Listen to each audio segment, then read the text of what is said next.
What is going on, everybody? Hello. Hello, the peoples out there.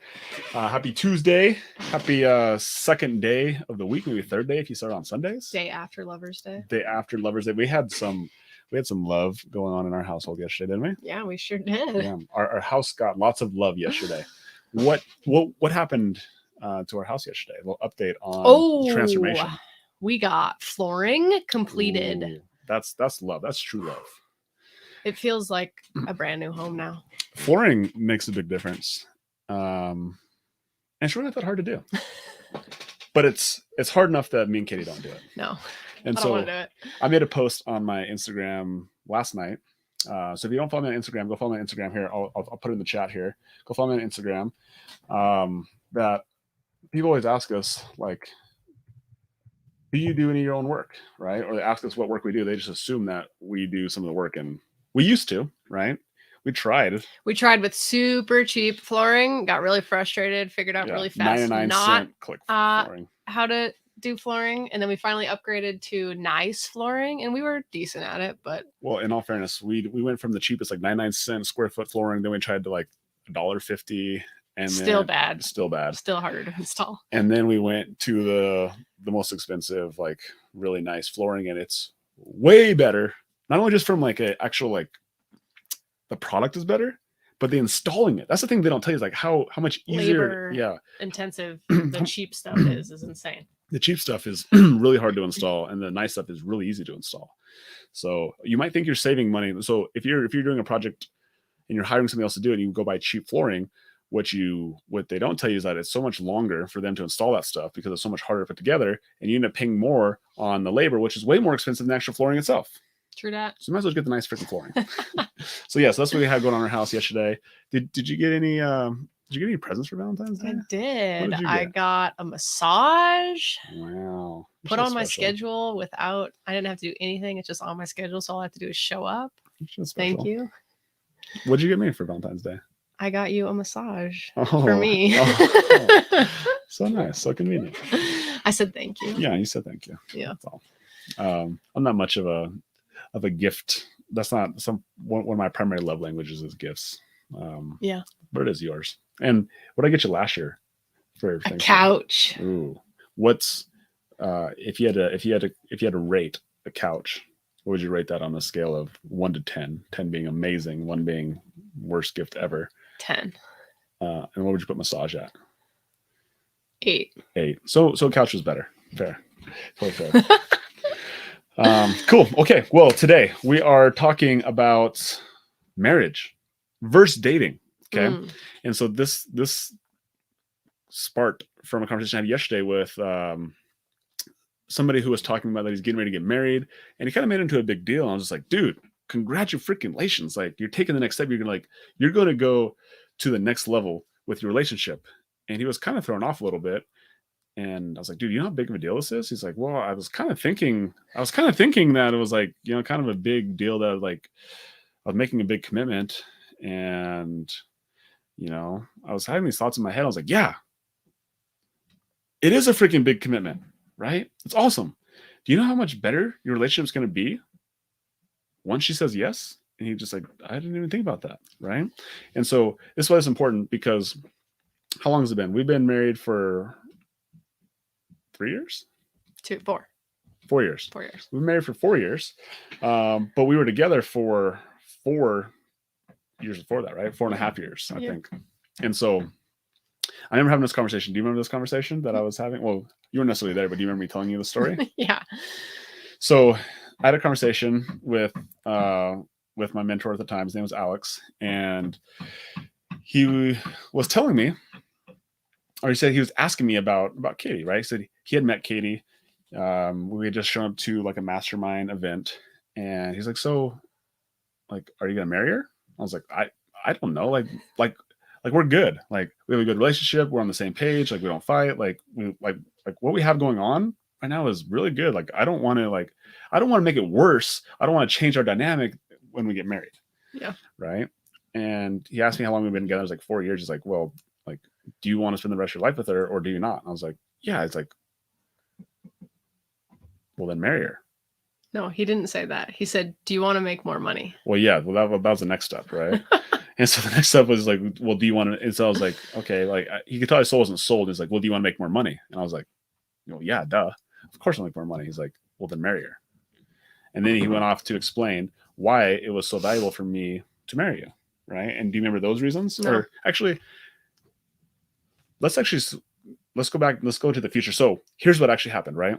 It was like I got this idea. He told me all these reasons of why I should marry Katie, and I was like, oh, sold, right? And so what I did is I went to Katie. Actually, I went to Kobe, which is our daughter, and I asked her first, right? I asked her if I could marry you. She said yes. And then I asked Katie, and then how long did it take us for us to get married? 3 days. Yeah, not very long, right? We got married, we got engaged and married all within the matter of like less than a month. It was really, really fast. And where did we get married at? In our living room. Oh, so romantic. So romantic. Why? Because it wasn't about the wedding. Who is a wedding for anyway? Your guests. Gosh, what sort of guests deserve for us to spend $20,000 for them to come party for a night? I don't know. The only guest that we had at our wedding was Kobe and the gentleman who married us' wife. So I guess those two. Yeah, it's really silly. Well, in all fairness, like you've had a traditional wedding before, right? That was not your first. Right? It was my first. I think from a marriage perspective, a lot of people have this like huge build up to the wedding, and then they celebrate their marriage, and then they're together forever, and they like think that it's happily ever after. And it's almost like they work, get married, and then like the work stops. Yeah, silly. It's when it starts. That's when it starts. Yeah. Absolutely. So a wedding, a celebration, that's really all a wedding is a celebration. I think it should happen on the back end. At the end, yeah, or not the end, because the end is like not usually like an end means that like we either got divorced or one of us passed away, right? Which is going to happen eventually, but then one of us can't celebrate. So having it like every 5 years, every 10 years, like having anniversary trips. I think that's what people do, anniversary parties, but like having those be where the majority of your money and your energy and your time is spent on accomplishment rather than on the front end. I think having a party is you can celebrate your marriage. It's not necessarily deemed a bad thing in our eyes. I think our focus was more just on the aftermath of the wedding instead of the wedding itself. Yes. And we were focused on making money. Maybe that's what it was. We were a little busy at the time. Yeah. And so this was what sold me, right? Is that we can make money. So looking back on it 4 years later, how's it help us make more money? Yeah. But why, right? So it doesn't seem like getting married and making more money have a direct correlation to each other. Just like it doesn't seem that getting in shape is going to help you make more money, or taking care of yourself is going to help you with your relationship with your wife. Like those don't necessarily seem like they have direct correlations, but they always end up doing. I don't know. They always end up having an impact. Yeah. So in what ways can you directly correlate being married to make more money that you've seen personally? Yeah, I think the biggest one is just commitment. It is not even an option anymore. It's just like, it's not a question. It's not a lingering thought. It's not a 99% commitment. It is 100% commitment. And therefore it's not even on the radar. It's not even like taking up any mental bandwidth at all. It's just like, we're a team, we're together, we're in it. Let's go. Like when you say committed, like give me an example of something that is important for us to be committed on. Like commitment is very broad. Like committed, like with our finances, committed to like each other as being lovers, committed to, I think committed to our each family, other, like everything. Well, I mean, everything is a very broad answer. So again, like what are some specific examples? Yeah, you just stated. Keep going. Yeah, very general. Dive into like in what way did it make us more committed by being married versus dating? Yeah, it turned all of our finances into ours versus his and mine. which just made the decision making process so much easier. And it just everything flooded into one bank account versus like, well, how much did I make? How much did you make? How are we going to split these bills? And it was very much a team thing instead of just an individual thing. Yeah. So we also had businesses as well, or at the time we just had a business, right? And so like I started the business, right? You came into the business. You were in the business at that point. How did that change your perspective on the business? Yeah, well, it made it mine as well. It made the ownership of what I did that much more. Yeah. There was a reason behind supporting something because I had ownership in it. So when you were working for free, not getting paid, and you weren't married to me, it put a little bit more security under your. Yes. Those were terrifying times. Yeah. Fair, right? It totally fair. So having all the money come in, having me on the same page, being committed, like financially, it clearly made sense. Yes. Right. What about from a family dynamic? So our family dynamic might be different than other people's out there, right? How is our family dynamic maybe different? I had a child. Yeah. And so by us getting married, how did that change the dynamic of the commitment level of our family relationship? Yeah, well, you needed to be in it for the long haul because it wasn't just me who you needed to build a relationship with at that point. There was also an individual who needed some love and support from you if you were going to stick around. Yeah. Yeah. So it showed commitment not only to Katie, but also to our 12-year-old Kobe as well, in that she can expect consistency and she can expect stability in our relationship, which ultimately creates stability in her relationship because she lived with us full time, right? Like she lives with us full time, excuse me. And it's important for her to have a solid foundation, right? So that's another element. And it also, like, since then we have had a child together. We have conceived, and that basically was obviously it was important for us to be married in that situation, show us commitment, and then now we have reared our another child together, right? And then from a standpoint of you and I and like being a lover relationship, how has that changed from being married versus being dating? Yeah, definitely. Like you just let yourself go probably after you got married.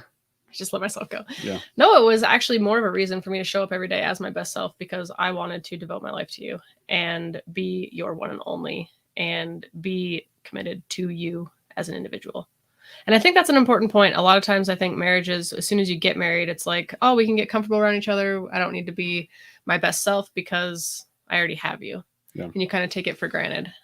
It's called the contract syndrome, right? Like you get a contract and you're like, oh, nah, you can't get out of this. Look, you signed on the dotted line, right? That's like the contract syndrome. That's what a lot of people do when they get married, or they have that belief that I got you now. And so basically I can go about being an asshole. I can go about being like, I can let myself go and not living up to the expectation that I originally set for myself, that I was going to go above and beyond and be someone who showed up for you, rather than like, I have a contract. You can't leave me. Right. You suck. And in all fairness, you can, but contractually, I get to take half the house. I get to take half the money. I get to take half all the stuff. So make it really, really difficult. And so I know you probably won't. And so I'm just going to be my worst self or my just enough self. Yeah. Right. And that's what people think of as marriage as. And that's where that's where they get security from. Yeah. Right. That's where your comfort zone is. That's where your comfort zone is. And so if you can, I look at marriage and any relationship as a opportunity to sell that person every single day and to grow that relationship every single day. And really like every single day starts back at square one. Yes. And that's been a belief that I've had since day one. And that's something I've had to actually sell you on, is that you need to sell me. Yeah. I hated that. I was like, I don't want to sell you. I've already got you. Exactly. Don't make me sell you every day. Contract, right? Contract mindset, growth. And when we're on the same page, it becomes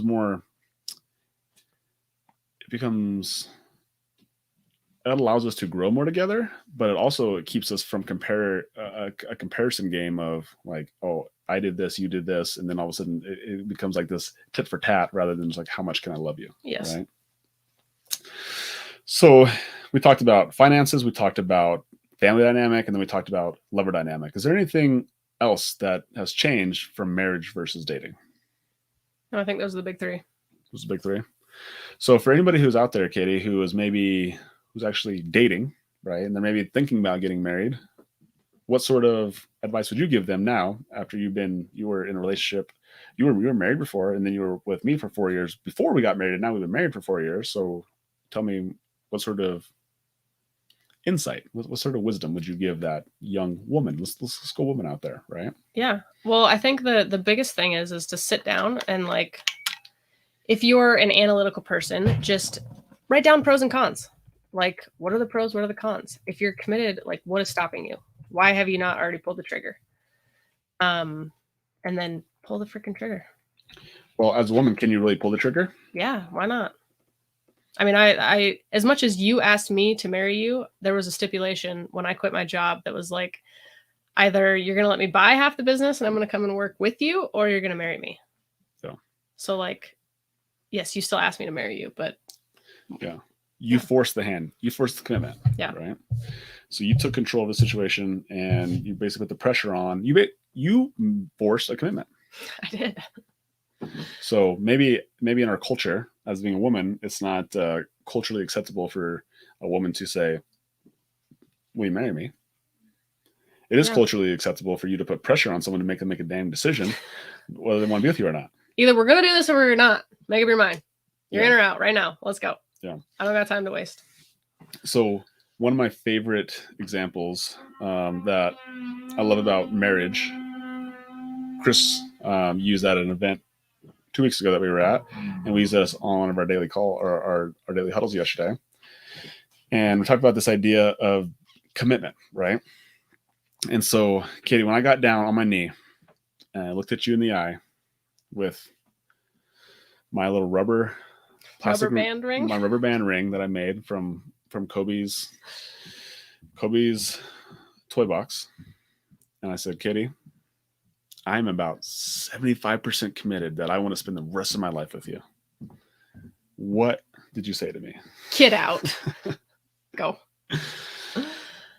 And like that is what dating is. Like dating is being at 75% or maybe 80%. It could even be at 90 or 95%. It could be 99. It could be 99%. But if someone gets down on their knee, you as an unmarried woman, and says, you know what?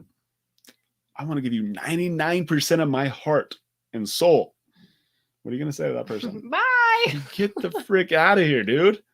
Right? And so that's really what being married versus being dating is it's commitment. It's 100% commitment. It's like, dude, like this is for real. Like it is 100% commitment. It is 100% commitment to everything that you know about the person, as well as everything that you don't know about the person. And there's a lot that you're going to not know, but it's committing to that. And it's learning about that, and it's loving that unconditionally. So describe that. So when you say you're not only are you marrying the person for what you do know, you're also marrying them for the things you don't know. Yeah. The things that you're going to find out about them in the future. Yes. The things that maybe that have happened in the past that you don't know about. Yeah. Or even the person that they're going to become in the future who either of you don't know about. Yeah. Interesting. Yeah. Interesting. So that's a very interesting concept, right? So as people grow and they change, sometimes, let's use this example. Have you ever been around someone who you used to hang out with, maybe back in middle school, high school, maybe even college, and they've said, Katie, like, dude, like, you're not like you used to be. Like, remember the good old times, how we used to be? Mm-hmm. How does it make you feel? Well, I don't know. Part of me feels really, really good, and then part of me is like, what do you mean? Yeah. I'm still me. Yeah. And so as human beings, do we hate change or do we despise change? Most of us despise change. Most of us despise change, right? And also, we as human beings, when we have our perception, we have our stories of individuals throughout our lives. And so, like, we have our stories, and when all of a sudden that person doesn't fit our story, we despise that. We're like, why? Like, No, it's incongruent, right? It's not incongruent with what we believe, because you know what? We haven't seen, like we saw this person when we were in 8th grade. We haven't seen them now when we're 30 years old, and like we didn't see all the things that happened in between to make them the person they are today. We only see them in 8th grade, and then we see them at 30 years old, and when they're different, it confuses us. Oh my God, my box got broken. My box got broken that I put people in, right? My what I knew about the world is now just vanished. And so that's human nature. And so when it comes to our marriage, that can very much happen too, is that like the way we are today, if we fall in love with this person, this person who we rarely even know, even after 4 years, like I still didn't know you, right? And most people get married in a much less time frame. And so when you commit to marrying somebody, you're not just marrying them for what you know for the previous 4 years, 2 years, 10 months, maybe it's a couple months, but you're marrying them for also what you're going to learn about them in the next couple months, the next couple years, the next decade. And would you say we are the same people that we were when we got married 4 years ago? Absolutely not. And we're even further away from the people we were when we met. Oh yeah. 8.5 years ago. Right. And so that's why it's so important to be on the same page and to have this, like, have a growth mindset when it comes to your marriage. Right. And if some people fight to stay the same, right? They fight to be the same identical person. Like, when you married me, Katie, like, you used to scratch my back, and now you don't scratch my back anymore. Right. And so, like, if I were to hold on to this Katie who was wooing me and who was 25 years old, I would be heavily disappointed in the person who's sitting in front of me today. Right. Because she's not that person. She's far freaking better than that person. Right. I get more value from her than from her just scratching my back. Like, she's more than a back scratcher to me at this time in my life. Thank you. Right. And so, but so many times we get so enamored with the story that we like think of somebody when we first meet them, and or the way that things have been. And in all fairness, like, you did this with me for a slight period of time too. It's like, you used to pick me up when we go to the dentist's office. When I used to work at the dentist's office, we used to go to lunch together, right? Yeah. And you're right. I used to do that when I used to have time. I shouldn't say that, because I can always make time, right? But like right now, like, is it in our best use of what we want for our goals? Because we have goals. You guys can't see them, but they're like right here over on our other screen here of what we want in life. And like, does it make sense for me to pick you up and take you to lunch?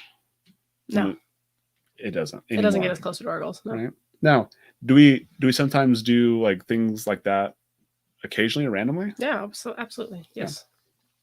Do we specific dates to do those type of things? But but if you were to keep me in this box of like, Logan used to pick me up and used to take me to lunch, and used to just like send me these cute little texts all the time. You still honor me. It's just in different ways today than it was when we first started. Exactly. And that's the mindset though that you look for, right? Because ultimately it's a perception. Because you could look at it from the standpoint of like, you could focus on all the things I used to do and the person I used to be, because you have this idea of who I was. Or you can do what you do actually now. Is like, you can focus on who I am now and the things I do now, and really like appreciate me and love me for doing those things. Yes. This is a great point, because there's a lot of things in life that you have preferences, right? So all of us have preferences. And when somebody doesn't know your preferences, or their preferences are not your preferences, it can cause some frustration. And you have to understand that your preferences are your preferences, and they're nobody else's preferences. And when you understand that, you see greatness in people a lot easier, a lot quicker, and you hold that greatness. So yeah, maybe Logan's not picking me up in a chariot anymore and taking me to lunch, but there's a lot other ways that there's other things that he's doing that are great that I can definitely hyper focus on, instead of all the things that he does that drive me bonkers. I'm picking you up in a freaking Corvette, bro. Ooh, or an Escalade, right? And so so it's honestly, it just goes back to a mindset more of like, instead of being so fixated on someone when they used to be, when you first met them, when you first married them, it's like, look at the person who they're becoming. Look at all the things that they've done. Look at all the look how much they've changed. Look how much they're willing to be coachable. Focus on that. Yeah, it's the focus, right? Because what you focus on, you get more of. Right? That's where energy, where energy goes, energy flows, right? Yeah. excuse me, where your attention goes, energy flows. And so that's why it's so important to have that growth mindset in your marriage. Always be looking at standpoints of getting better, and like looking back at 6 months, even 6 months. We talked about 4 years ago when we got married, and 4 years before that when we started being together. We're not the same people. Like, are you even the same person you were 6 months ago? No, Not even close. not even yesterday. Yeah. Well, maybe yesterday. No. I'm definitely trying to be a different person today. But it should happen that fast. You should continue to grow and look at opportunities for you to get better and not be the same person you were 6 months ago. Because like there's 4 basic needs that every single person has. Okay. Do you want those 4 basic needs? Certainty, Certainty. uncertainty, Okay. love, and significance. Okay. So those are the 4 basic needs that every single human being they need in their lives, right? Some people might have stronger preferences towards certainty. Some people maybe have stronger preferences towards uncertainty. Okay. Some people have maybe stronger preferences towards love, and some people maybe have stronger preferences towards significance. Okay. But those are the 4 things that every single person has. Now, once you have those 4 things, there's still 2 things that are missing. Okay. And these 2 things are actually what creates fulfillment in life, right? And so, Katie, what are those 2 things? What are the 2 like next level? Growth and contribution. Growth and contribution, right? These are the 2 things that truly get you fulfillment, and they make life like worth living rather than just surviving. Okay. And so what is the easiest way to get both growth and contribution? Who can give you both those 2 opportunities? The easiest, who's the person that can give you those opportunities to not only grow, but also to contribute to that gives you the most fulfillment in your life? Myself? Well, yeah. But then aside from you, I'm the only person I can control. Yeah.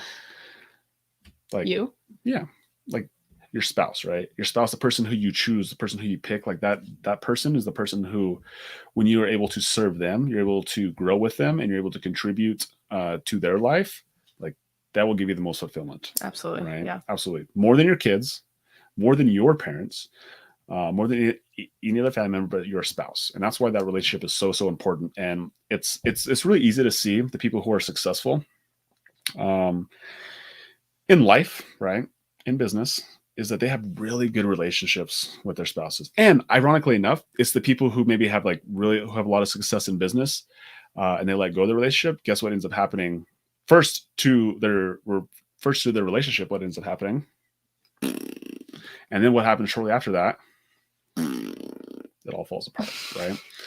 And so the number 1 relationship you can have in your business is your spouse, who might not even be in your business. Even if they're not, especially if they're not in your business. Especially if they're not in your business, right? No. So foundational. So do you want to make more money? Get married. That's right. Commit 100%. That's the name of the game, right? It's one of the best pieces of advice I ever got.